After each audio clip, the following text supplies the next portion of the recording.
If you're making a roguelike indie game and you're not getting any visibility, then inside this video, you'll learn 5 tips showing you what to do to make your game stand out, and you'll get a step-by-step guide showing you exactly how to execute these 5 tips so that you give your roguelike the best advantage you can get in a market that has exploded. So let's start with tip number 1, and that is start different. So let's go back to when another genre exploded and learn some lessons on how one game figured out how to stand out. Back in early 1990, the real-time strategy genre was pretty brand new, and Dune II from Westwood Studios was dominating the RTS genre. And by the way, Westwood would later make Command and Conquer. Okay, when a good idea catches on and there's a lot of people buying games in that market, others are going to copy it and try to take advantage of this trend. And the intuitive thing is to copy what's working and try to make it better, and that's what most games did back then in 1990. They looked at Dune 2 and worked on how they could make it better, to help them stand out in this, saturated market. But being better isn't going to cut through the noise in an overcrowded market, because making a better game is just adding to the noise. So a better strategy is to start different, and that's what a small studio named Blizzard did back in 1992. So they came out with their own RTS game,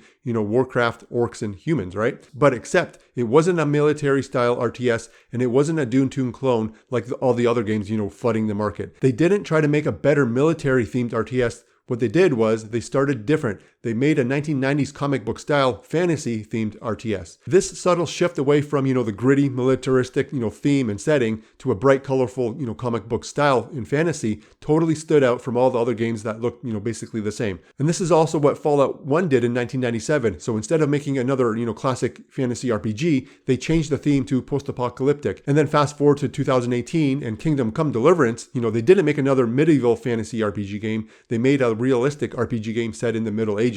Again, a subtle shift in the theme and setting makes all the difference in making your game stand out in an overcrowded genre full of games that all look the same. Because when a winning genre, gets flooded with so many games, players have options, right? And when they have so many options, it's hard for the gamer to tell, any significant difference between all these, options, especially if they all look and sound the same. And that's why, most games in an overcrowded market are invisible, because players can't tell the difference between the games. So the key is you got to start different, and your setting and your theme is your biggest advantage in helping you stand out. And in the step-by-step action plan, later, I will show you exactly how to execute this tip. But first, here's tip number 2, and that is oversimplify your message. So the best approach when competing in an oversaturated genre is to oversimplify your message. You have to sharpen your message so it cuts through the noise. And Jordan Thomas, a designer from BioShock, said this best in a PC Gamer article back in 2017. I think the game space is experiencing a new boom, and the simpler your concept is to communicate, the more likely you are to find your demographic quickly, because they're seeing hundreds and hundreds of concepts at a time. And this was back in 2017. And today, the game space is even more competitive. So this advice that he, talked about is important more than ever. And it's the same thing with your genre. Players are seeing hundreds and hundreds of roguelike concepts all the time, to the point where all of these concepts, become a big blur of sameness. So if you want to avoid your roguelike indie game being ignored, you need to, first start different, i.e., differentiate your game through your theme and your setting, but then you need to clearly communicate that through words and images so that your target, demographic can easily grasp why you're different. So let me show you a very good example of clear, sharp communication that, cuts through all the noise. When marketing the game on Reddit, the publisher Hooded Horse used very clear and simple marketing for their game Against the Storm. And their ad simply just said 4 words. Basically, it said Dark Fantasy City Builder, and then it had a screenshot, highlighting the game's personality, basically showing off their dark fantasy setting.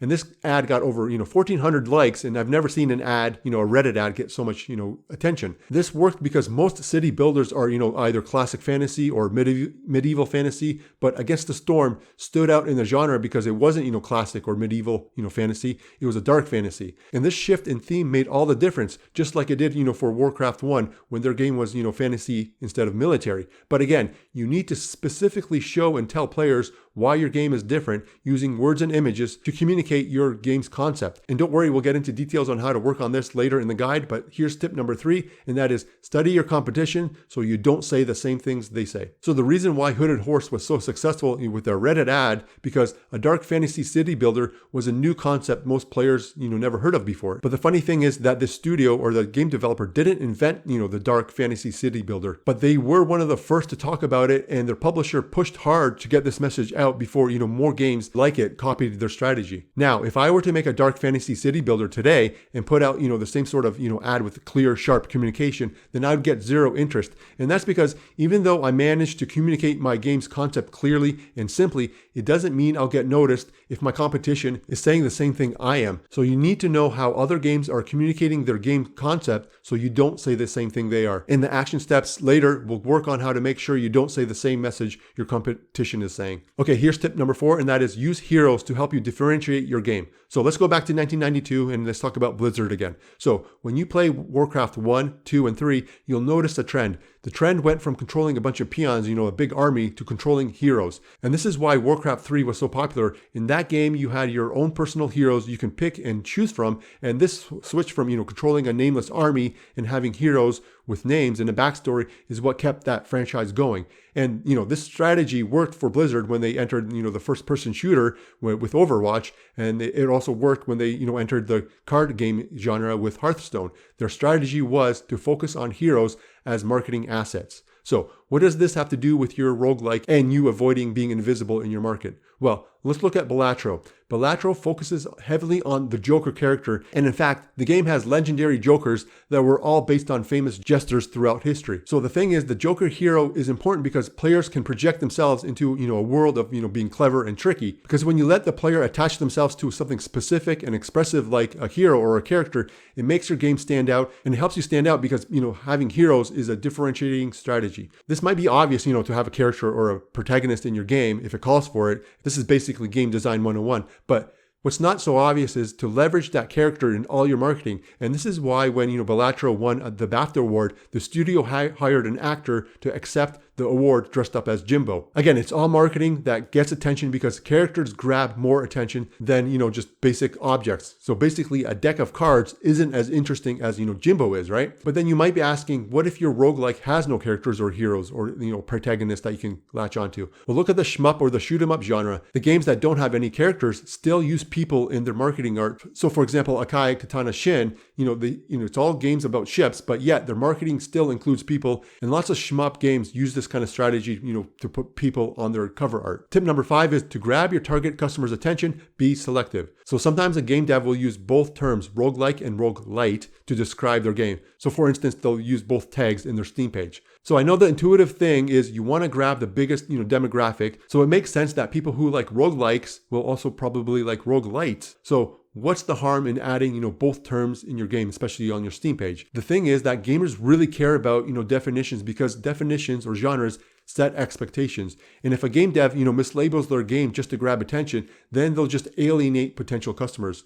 To win the attention, of your target customer, we need to practice segmentation and not, over communicating our game's concept and, diluting our message. So remember, when you're trying to get attention in an overcrowded market genre, less is more. You have to be selective. You have to, remove any confusion, and you have to sharpen your message if you want to cut through the noise and get heard. So avoid mislabeling your game with too many tags that don't fit your game. All right, let's move on to your challenge and how to help your roguelike stand out. So starting a game studio from scratch and finding players for your roguelike game will be one of the hardest things you'll do in your professional career. So don't underestimate how much hard work, effort, time, and patience it takes just to find a customer and get their attention and get them to, wish list and buy your game. So let's get to work. I don't want you sitting around with just insights floating around in your head, and because insights in your head don't get you customers. Action gets you customers. So get out a pen and paper or open a Word document and let's put in some real effort. So step 1, study your game by answering these 3 questions. So the first step is to stop thinking like a game dev and start looking at your game like a player would. Because if you want your game to stand out, you need to make sure you present your game in a way that, the player goes, oh, cool, I haven't seen that before. So to do that, here's 3 questions I want you to answer. So question number 1 is, how is your game's theme and setting different from all the other games similar to yours? Okay, question 2 is, what makes your game loop different from all the other games similar to yours? And then question number 3 is, name 3 features in your game and explain how they work differently than other games similar to yours. So write quickly, write a lot, get as much info as you can down, and the more you write down, the better. So don't stop until you've spent at least 10 minutes. Okay, let's move on to step number 2, and that is oversimplify your answers. So you know how in step 1, I wanted you to write as much as you could. Go through those questions and answer them again, but this time answer them using only 4 to 5 words. Because the idea here is to oversimplify your game concept so that your target audience can sift through all those games bombarding them and can easily find your game because the message is simple and it's clear. Okay, let's move on to step 3, and that is research your competition to avoid saying what they're saying.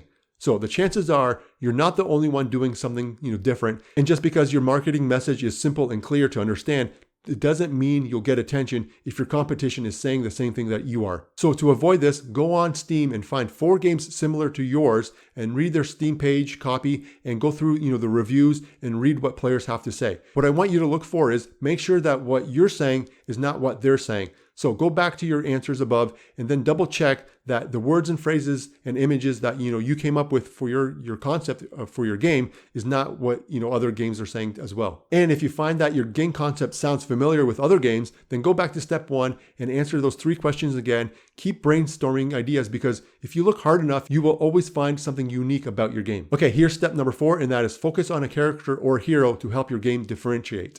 So make sure that your marketing art always has a person, a character, or hero as its main focus. This includes your Steam capsule art and your other marketing art that you create. And if you're stuck for ideas, go check Balatro's Steam page and you'll notice how they always have that Joker character in almost all their marketing. And if you don't have a character in your game, to show off, then do what shmups do, shoot 'em ups do, and make up a character or a person and then include them in your marketing art. Okay, now what? How do you use what you just learned to help you promote your game and find players and help your game stand out? Okay, now that you've gone through all the steps, here's how to execute even further so that you're implementing what you just learned. So don't quit now. I told you we're going to work hard. Okay, remember how you went through those 3 questions and then I made you oversimplify your answers? Well, now what I want you to do is use those answers to help you write a short description. Now that you know why your game is different and why your game concept is clear and simple, use that to help you write the short description. And I know it's not easy, so do this now and then come back to it, tomorrow, because marketing is like running or game dev or art, because if you stop, you lose your conditioning, you lose your skill. So you got to work on this every day.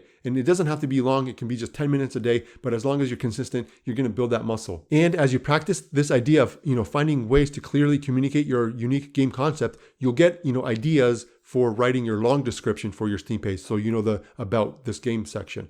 Also, this will help you pick out screenshots of your game that are, clearly show off your game's concept. Because most times game devs just, pick out screenshots that look cool or that are interesting. But now that you know how important your theme, setting, and your characters are, you won't just, randomly pick out screenshots. You'll pick the ones out that clearly show off your game's concept. And that's it, my friend. I hope you take action. I hope you start seeing, results after taking this action and getting results like more traffic to your Steam page or increased in wishlist. My name is Dariusz. Thanks for watching. Thanks for listening, and good luck with game dev. Talk to you later. Thanks.